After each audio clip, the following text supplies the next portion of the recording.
नमस्कार, राजनीति में आपका स्वागत है। मैं हूं आपके साथ मनोज सक्सेना। राजनीति में आज पूछेंगे कि राजस्थान में फोन टैपिंग का सच क्या है।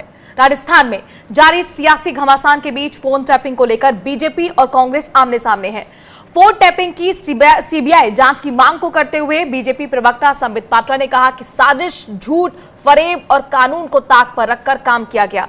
बीजेपी ने पूछा कि क्या फोन टैपिंग के स्टैंडर्ड ऑपरेटिंग प्रोसीजर का पालन हुआ है, क्या राजस्थान में कानून को ताक पर रखकर सरकार चलाई जा रही है। इस पर कांग्रेस प्रवक्ता पवन खेड़ा ने पलटवार करते हुए कहा कि राजस्थान में लोकतंत्र की हत्या की कोशिश का खुला खेल चल रहा था।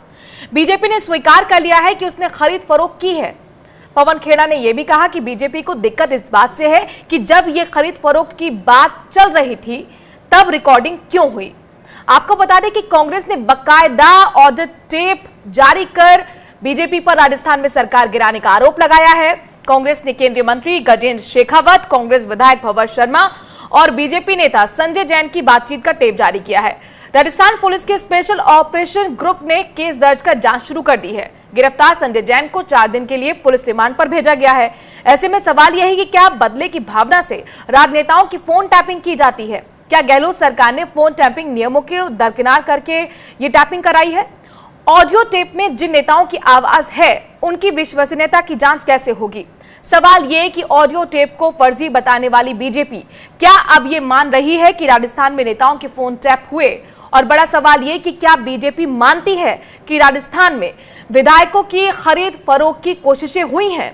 ऐसे तमाम सवालों पर चर्चा करने के लिए हमारे साथ खास मेहमान जुड़ रहे हैं। संजय वोरा वरिष्ठ पत्रकार हमारे साथ जुड़ रहे हैं, संजय चड्ढा वरिष्ठ वकील सुप्रीम कोर्ट के हमारे साथ जुड़ रहे हैं, गिरिराज गर्ग महासचिव है राजस्थान कांग्रेस के, जितेंद्र गोटवाल हमारे साथ नेता है राजस्थान बीजेपी के। चर्चा शुरू करने से पहले आपको फोन टैपिंग से जुड़े कुछ रिएक्शन सुनवाते हैं।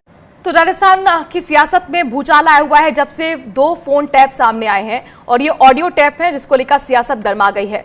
आखिरकार कितनी सच्चाई है इन आरोप प्रत्यारोप जो चल रहा है, लेकिन इन सब के बीच में सुप्रीम कोर्ट की कुछ गाइडलाइंस भी हैं फोन टैपिंग को लेकर। और चूंकि कानून के जानकार भी हमारे साथ पैनल में मौजूद है संजय चड्ढा जी, आपसे ही समझेंगे फोन टैपिंग को लेकर कानून कहता क्या है।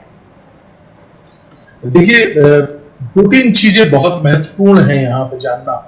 सबसे महत्वपूर्ण है कि निजता का जो अधिकार है वो सर्वोपरि है। सबसे ऊपर है राइट टू प्राइवेसी, उसको कोई बीट नहीं कर सकता। अर्थात आपकी कोई भी फोन टैपिंग नहीं की जा सकती। यदि फोन टैपिंग करनी है तो उसका एक पूरा सिलसिला है, उसकी एक परमिशन ली जाती है। उसमें गृह सचिव के बराबर का एक जो व्यक्ति है वो आपको अप्रूवल देता है, तभी फोन की टैपिंग होती है, अन्यथा फोन की टैपिंग नहीं कर सकते। एक बात। दूसरी एक बहुत ही महत्वपूर्ण बात, ज्वाइंट सेक्रेटरी लेवल के नीचे वाला आदमी तो उसके बारे में परमिशन ही नहीं है।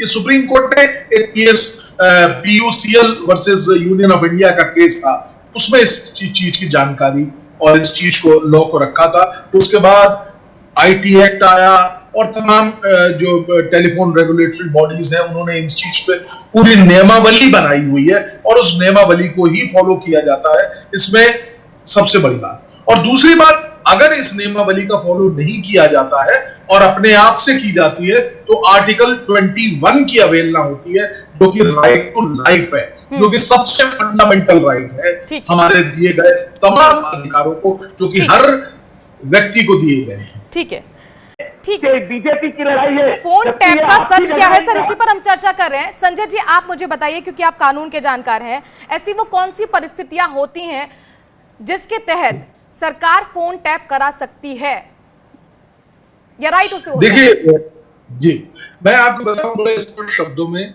कुछ एक बड़ी ही सिर्फ जो जैसे कि sovereignty of the nation, privacy, जो पब्लिक ऑर्डर, डिसेंसी, मोरालिटी, किसी सहयोगी राष्ट्र के साथ संबंधों के संबंध में कोई बात आ जाए, इन कई ग्राउंड्स हैं जिनमें ये की जा सकती है। लेकिन मैं स्पष्ट शब्दों में यहां कहना चाहूंगा, पहली है कि ये 2 एपिसोड, रिकॉर्डिंग का होना और दूसरा रिकॉर्डिंग के अब हो जाने के बाद उसके साक्ष्य को इस्तेमाल करना, दोनों अलग अलग बात है। देखिए, उस रिकॉर्डिंग को गलत किया है, सही किया है, वो अलग सा एक पक्ष है, उसकी जांच अलग से होगी। और जैसा कि संजय वोरा जी कह रहे थे कि जुडिशियल इंक्वायरी होनी चाहिए, वो अलग बात है। अब जब ये साक्ष्य समक्ष आया है, इन रिकॉर्डिंग से जो साक्ष्य समझ आया है, वो साक्ष्य भी अपने आप में महत्वपूर्ण है।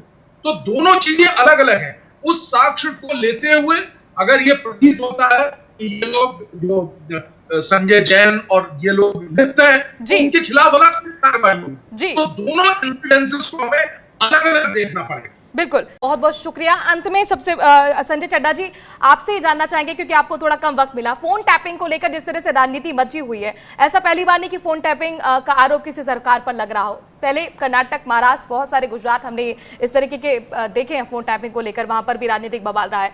फोन टैपिंग में क्या वाकई किसी तरह की कोई SOP का पालन होता है? क्या नियम कायदों का ध्यान रखती है सरकार, या इसका सिर्फ और सिर्फ आज तक आपने राजनीतिक इस्तेमाल ही देखा है?